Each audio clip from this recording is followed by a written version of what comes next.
promises and horizons. This is the land with many faces, many opinions, many views. All different, but gathered around this one cause, this one dream, this one mission, empowering people through independent and reliable news. Sharing the Euronews team's 23 years of experience everywhere in Africa. This is the land where we want to defend our common belief and raise a Pan-African news perspective. This is the land where your voice will be heard. This is why today we are bringing African News.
Africa News, your voice. Well, hello there, if you're joining us right now, and if you've been with us, thank you very much for being there since the top of the hour. This is the morning call, and we are looking at what has been going on around the continent. Did any solutions come out of the African Union Summit in Addis Ababa? The two-day event ended, and what was discussed, we had a look at it with Dr. Nduvisi Christian, a researcher at the Institute for Security Studies in the country.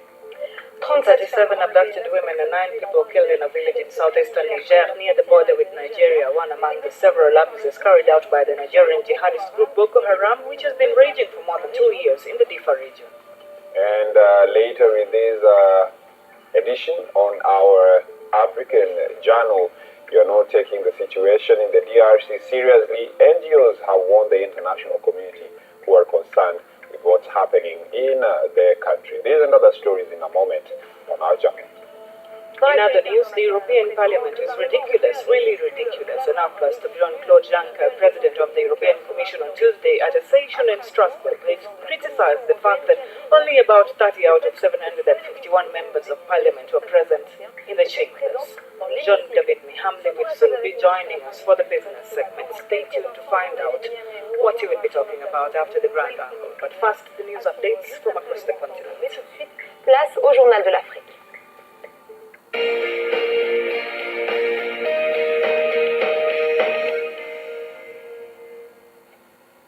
A group of Congolese NGOs in Kasai have accused the international community and the government of not treating the security and humanitarian crisis in the region with the seriousness it deserves.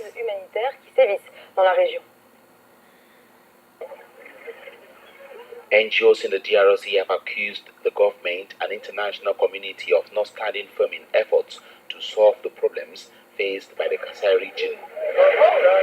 According to the group of NGOs, the handling of the situation at Kasai has been less effective as violence persists.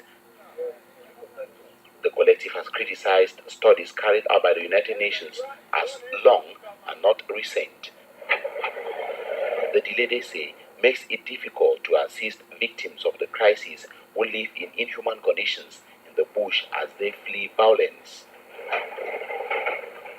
Since September 2016, 4 provinces in the central DRC have been facing violence, which involves militiamen, soldiers, and police officers, following the death of a customary chief hostile to Kabila's regime. The conflict, which seems to be calming down, has already caused more than 3,000 deaths, according to the Catholic Church, displacing about 1.3 million others. And in Morocco, after several months of protests, the residents of the city of Al-Osima witnessed a gradual departure of the forces who were deployed in numbers to contain the situation. Now, residents of the city have been gunning for development of the region. This next report by Jerry has more details. Moroccan security forces have begun withdrawing from the restive northern cities of Al-Osima and Imzurin, which have been rocked by weeks of social unrest. A gradual pullback from both cities began at the request of King Mohammed VI. Al-Osima, the main port in the neglected Northern Reef region, has been rocked by unrest since a fishmonger was crushed to death in a rubbish truck in October as he tried to retrieve swordfish confiscated for being caught out of season. Demand for justice and anger over the region's perceived marginalization snowballed into a grassroots movement centered on Al-Osima. The governor of Al-Osima province, Fouad Churak, said he hoped demonstrators will react positively to the police withdrawal. The resurgence of violence in South Sudan has forced thousands of civilians to seek refuge in the United Nations camps. Nevertheless, the lack of food and water resources is stirring tensions between the displaced persons and local residents. A new solar-powered water tank and the clearing of areas around camps are the latest efforts by the UN mission in South Sudan to improve security and ease tensions between local residents and internally displaced people as ethnic violence continues. We've been trucking water into all these displaced people for months now, and the trucks literally drive through the local communities to get to these camps. And the local communities don't have good access to water. So by putting this project in place, we're giving back to the local community. When violence erupted in South Sudan, tens of thousands of people were forced to seek refuge in and around the United Nations compound in Juba. As a result, tensions over scarce resources like water and firewood have risen between those living in the protection of civilians' sites and local residents. And losing his eyesight to measles did not deter Jean-Pascal Lingom of losing sight of his own dream to become a journalist. Lingom is now a radio reporter with Cameroon's state broadcaster CRTV and a social activist championing for the rights of physically challenged people in his country. Take a look at this report. Jean-Pascal Lingom lost his eyesight in 1988 after suffering from measles at the age of 8. Lingom says it was difficult at first to accept his condition, but eventually he became determined to focus on his abilities instead of his limitations. Lingom is now one of a few visually impaired journalists in the country, filing news with the Cameroon Radio Television. When you are doing journalism, it gives you the possibility to show to people what you can do, and many people will judge you through or because of your work. So having in mind the rights of persons with disabilities, I thought it was better for me to practice journalism. The radio journalist goes out on assignments with colleagues and uses a braille slate to write his stories. Disabled people often get ignored and face stigma in Cameroon. The first is that sometimes when you have to go on coverage and that you're visually impaired, the event might be taking place in a very remote area, and well, you have to go through the bad roads, jump up and down. But well, that one have become used to it. The second thing is that we need editing. When you finish your work, you have to sit down and edit. And for the moment, the softwares that may help visually impaired easily edit out their feed or their papers without don't have them at the in CRTV. Limbom says he wants to see more physically challenged people engaged in meaningful economic activities and working to ensure that disability does not get in the way of their dreams. People with disability often lack access to proper training facilities and equipment to help them work efficiently.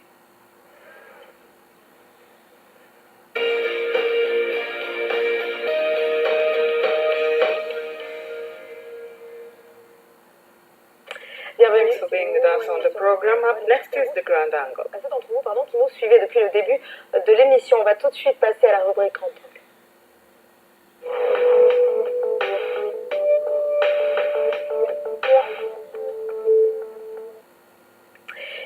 A key step in the economic evolution of an individual or a business, capital research, is often the path for most in Africa. In particular, an unsuitable banking sector and the system of aid for innovation in the state of work, not forgetting the fact that millions of Africans are still lacking a bank identity today. So many shortcomings on which the Nigerian startup Kia would like to intervene. We're talking about this morning with its founder and CEO, David Abiola. Mr. Abiola, what is Kia all about? It's a simple digital solution that employs the use of dynamic digital technology, around big data, machine learning, predictive analytics, social collateral, and more recently, artificial intelligence to enable convenient and real-time access to direct and peer-to-peer consumer and business capital for Africa's underbanked adults and SMEs, especially those within the lower middle income and middle income bracket. So essentially, Kia is solving the problem of lack of credit history and information by 60% of Africa's working class and business operators. And because of this lack of credit history, they are unable to access consumer capitals and business capitals to grow their business and sustainably operate it and add to the local economy. So, and we are also addressing the issue of financial and digital illiteracy using, social media and modern technology. So that's what Kia essentially does. It provides direct and peer-to-peer consumer and business capital to millions of Nigeria and Africa's underbanked adult population. Now, Abiola, how does the loan application process really work? Okay, so essentially, we have grown to the stage we are right now organically through the word of mouth, and our services are rendered and delivered entirely online, end-to-end, from the point of account creation on the platform, and then loan application submission, and the processing, which is largely automated, to the point of approval, disbursement, and collection. Everything is done entirely online. So a typical loan application takes to approval and disbursement takes about 15 minutes to 2 hours, on the level of creditworthiness of the individual. Like I did say, and I did point out earlier, we rely on big data from disparate digital sources, financial data, locational data, geographical data, a number of other information, and about 200 data points for a typical loan application. So that is used to determine the applicant's capacity to pay that loan, and also the behavioral analytics to determine the credibility of the applicant.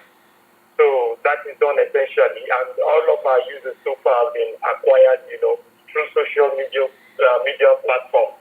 You have a lot of testimonials, people talking about our services, and then acquiring new and prospective customers.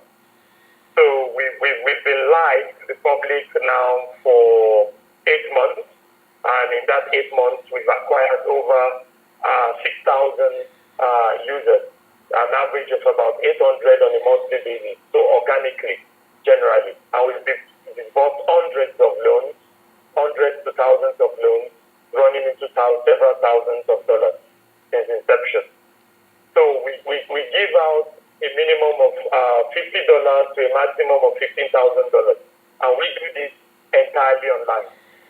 Monsieur Abiola. And the issues Kia aims to tackle are the same many face in other parts of the continent. Do you plan to expand your activities and cater to those issues outside Nigeria? We are presently targeting other markets, and one of the stages we currently are at the moment is the development of 2 new products with the aim of scaling into other African countries, because our approach is a research-driven development. We have solutions that cater to the peculiar problem of financial access to, Africa's underbanked and underserved market. So we are working on an artificial intelligence-driven solution product at the moment that will capture even the financially excluded population in Africa. So in the next 3-4 months, with the right mix of investment, as we are currently talking to a number of investors who have signified interest to enable us grow and scale into other African countries. So it's part of our strategy that in the next 3 to 4 months, we are going to be in other African countries. David Abiola, founder of Kia. Simple. Kia, that reminds me of my mother tongue. It means I don't know. Brings us to business and sports. The Nigerian national